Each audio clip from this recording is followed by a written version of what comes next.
He noticed something small before he noticed anything big. It was during a quiet interview, one of those long-form conversations where the cameras feel less like cameras and more like patient witnesses. The host had asked Keanu Reeves a question that sounded simple on the surface. "What do you think happens when we die?" There was no dramatic music. No pause for effect. Just a man sitting in a chair, his hands resting loosely, his eyes drifting slightly down as though he were looking somewhere inside himself. He didn't answer with certainty or philosophy. He didn't try to sound wise. He just said, very softly, "I know that the ones who love us will miss us." For some reason, that answer stayed with him. The man who was watching, alone, late at night, long after he should have gone to sleep. He had clicked on the video by accident, in the way that people often stumble into things that quietly end up mattering. He was not particularly interested in celebrities. He wasn't a devoted fan. But he was tired in a way that went deeper than his bones, and something about the calmness of that conversation had held him there. He rewound the answer and listened again. "I know that the ones who love us will miss us." It was such a small sentence. It did not solve anything. It did not promise anything. Yet it felt honest, like the kind of thing someone says when they've lived through nights they didn't talk about. He sat there for a while after the interview ended, the blue light of the screen softening around him, the room unusually quiet. He felt as though someone had spoken out loud a thought that most people carry in silence. Not a grand thought, not a heroic one, but an ordinary truth we often step around, that grief and love are intertwined, and that none of us escapes the experience of losing or being lost. He didn't know, exactly, why this moment unsettled him. Maybe it was because in his own life, silence had become a habit. Not a chosen one, but one that had grown around him like ivy, quietly, almost politely, until he could barely see the walls beneath it. For most of his life, he had learned that it was easier not to say what he really thought. As a child, he had lived in a house where words could be heavy things. Not always in a loud or violent way. More often, the tension came from what wasn't being said, the way his mother's eyes would cloud and then turn away, the way his father's jaw would tighten when he was tired from work. There were truths that everyone knew but no one named. Money was always thin, his parents' marriage was fragile, and his older brother was slowly drifting into a kind of trouble that made no one want to answer the phone. As a boy, he learned to read moods the way other children learn to read books. He memorized the creases on his father's forehead, the specific sound of his mother's sighs. He could tell when a joke would land and when it would be better to retreat to his room. He became careful, considerate, quiet. When things were tense, he didn't ask questions. When someone seemed upset, he tried to fix it in small ways, washing dishes without being asked, turning the volume down on the television, pretending not to hear arguments through thin walls. He believed he was helping by staying out of the way, by slipping around the edges of conflict. No one told him to be this way. It was just what seemed to keep the peace. Years passed. He grew older. The house changed, people moved away, the specifics of those childhood tensions shifted. But the habit remained. Silence became a kind of armor, a way to avoid making things worse, a way not to be the one who tipped someone over the edge. He learned how to be agreeable in conversations, how to nod at opinions he didn't fully share. At work, he became the one who listened. Among friends, he was steady, calm, easy to be around. When uncomfortable moments appeared, he swallowed the urge to speak. He told himself this was kindness, respect, maturity. Yet somewhere deep inside, there was a quieter thought he rarely listened to. Perhaps he was not just being kind, but also afraid of changing the temperature of a room, afraid of bringing discomfort to the surface, afraid of what would happen if he said what he really saw, or felt, or knew. Years later, at a small gathering, He found himself sitting on a couch in a friend's living room. A movie was playing in the background, more as a familiar hum than something anyone was really watching. People were talking casually, half-focused, the way they do when the night is getting late. Someone mentioned a story from the news, something about a person being treated unfairly at work. The details were vague, but it was enough to spark discussion. One man laughed it off. "People complain too much these days," he said. "Everyone's so sensitive. Just keep your head down and get on with it." A few others nodded. Someone made a joke that brushed close to the edge of cruelty. No one challenged it. The conversation drifted towards safer topics. He sat there, feeling that familiar pull toward silence. The old reflexes stirred. Don't start anything. Don't make it uncomfortable. It's not your place. He watched his fingers trace a line along the seam of the couch, a small, nervous motion he hadn't noticed in years. But this time, something was different. He remembered, unbidden, a co-worker from months before who had confided in him about a manager who belittled her in meetings. "It's not illegal," she had said quickly, as if that settled the matter. "He just talks over me, puts my ideas down, uses my work and presents it as his own. I don't want to be dramatic. I just don't know if I'm imagining it." She had laughed after saying that, the thin, brittle laugh of someone trying to make their pain easier to be around. He had listened, nodded, and said soft, sympathetic words. He hadn't said anything in the meetings. Even when he saw it happen. Even when he watched her shrink into herself a little more each week. He had told himself he was being neutral. But sitting on that couch, with the movie flickering and the conversation drifting, he realized that neutrality had its own quiet shape, its own quiet impact. It was its own kind of choice. In that moment, for reasons he couldn't completely explain, the memory of Keanu's gentle, unpretentious answer came back to him. "I know that the ones who love us will miss us." The words were not about courage or injustice. Not directly. But the tone carried something. There was a willingness to speak honestly about something tender, something most people either avoid or cover with jokes or theories. There was a quiet refusal to pretend he knew more than he did. It made him think, some people, when given a microphone, fill the space with performance. Others use it with care, and only when they feel something genuine needing to be said. He had no microphone. Only a couch, a small circle of acquaintances, and a growing unease in his chest. He realized he could keep quiet and the night would continue smoothly. No conflict. No strange looks. People would go home, and tomorrow he would forget this moment, or at least, he would tell himself that he had. Or he could say something simple. Not a speech, not an accusation. Just a small interruption of the easy agreement that was settling over the room like a blanket. His heart thudded once, heavily. It felt too dramatic for such a small choice. But to him, it didn't feel small at all. He cleared his throat. Everyone looked over, mildly surprised. He almost retreated. But the words were already forming, and he realized they didn't have to be perfect.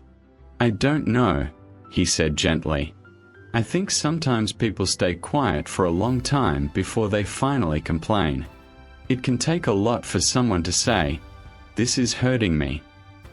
The room didn't explode. No one gasped. One person shifted in their seat. Someone muted the movie, almost absent-mindedly. The man who had joked earlier shrugged. "Maybe," he said. "I still think some people exaggerate." But the edge had softened. Another person spoke up. "I had a manager like that once," she said. It felt easier to just put up with it than to be seen as difficult. The conversation changed direction, ever so slightly. It became less abstract, more personal. They shared a couple of stories, not heavy, but real. There were pauses. No one resolved anything. No one won or lost. After a few minutes, they moved on to other topics. From the outside, it didn't look like much. No dramatic confrontation. No public reckoning. Just a small, almost forgettable moment in a living room on an ordinary evening. But inside him, something had shifted.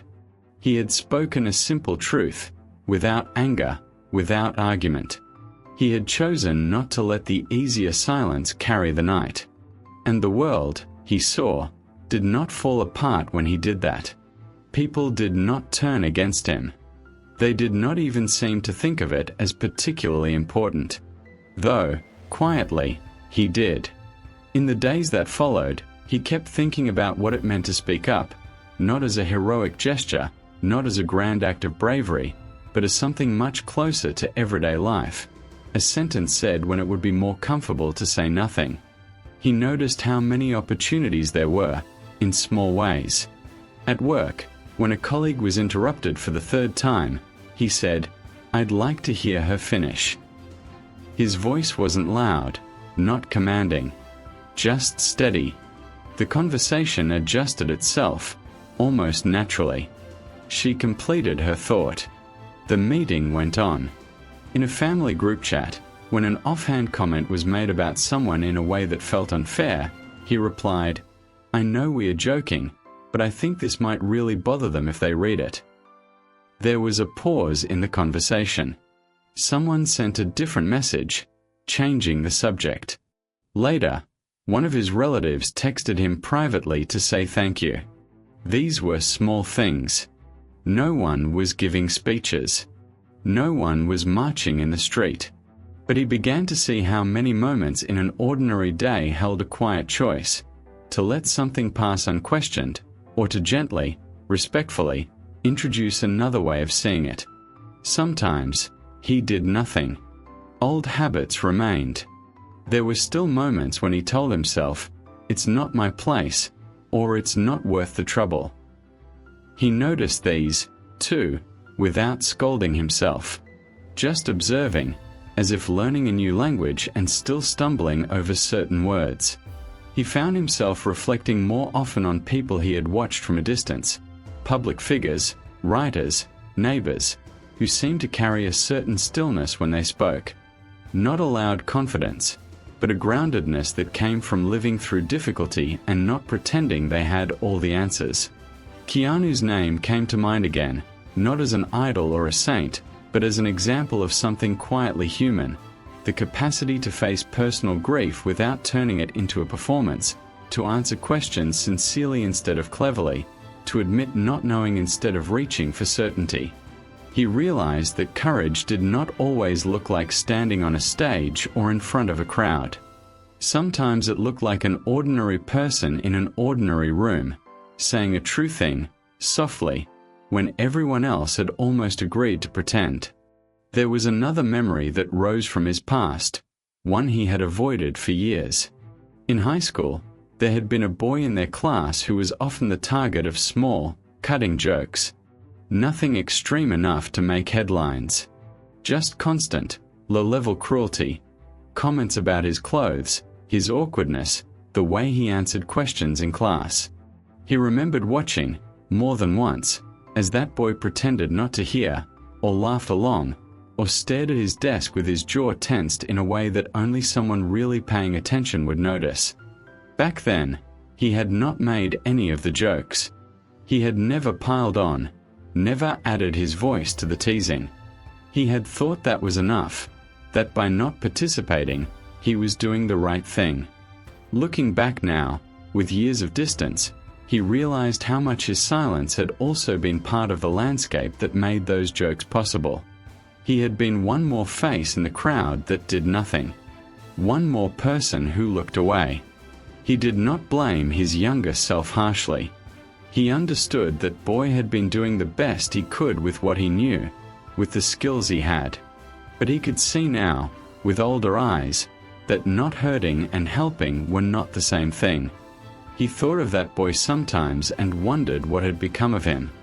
Whether he had found people who saw him more kindly, who spoke up for him when he did not yet know how to speak up for himself. And he thought, sometimes, of himself, not with regret that swallowed him, but with a kind of gentle sadness. How many times had he chosen what felt like peace, only to discover later that it was mere avoidance? This understanding did not arrive as a single bolt of clarity. It came gradually, like light returning to a room where the curtains have been drawn for too long. Piece by piece, he saw more of his own life in this way, the conversations he had avoided, the truths he had skirted, the gentleness he had withheld from himself under the guise of staying out of the way. One afternoon, sitting alone in a cafe, he found himself writing in a small notebook. It was something he rarely did, but the act of putting pen to paper felt necessary somehow, as if his thoughts needed somewhere to rest other than the inside of his head. He wrote a question: what does it mean to choose courage over silence? The question sat there on the page, slightly crooked, his handwriting a little heavier on some letters than others. He waited for an answer to come. Nothing grand did. No sudden philosophy.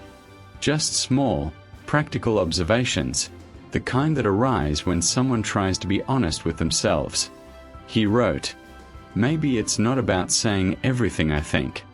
Maybe it's about not ignoring the moment when my heart knows I need to speak." He paused, then. Courage is not the absence of fear. It's the decision that, for this moment, truth matters more than my comfort. He thought of people who used their voices recklessly, speaking without listening, calling it honesty when it was mostly just noise. That, he knew, was not what he was aspiring toward. He wrote, "Silence has its place, too. It can be kindness, it can be respect, it can be space. The question is, am I choosing silence from love or from fear?" That last line stayed with him. It became something he began to ask himself quietly in different settings. When a friend casually belittled themselves, saying, "I'm just useless at everything," and others laughed it off, he heard that inner question: is staying quiet now an act of love or fear? He found himself replying, gently, "I don't think you're useless. I've seen you handle things I know I couldn't. Maybe you're just tired." The friend looked up, surprised, a little amused. "You're too kind," they said.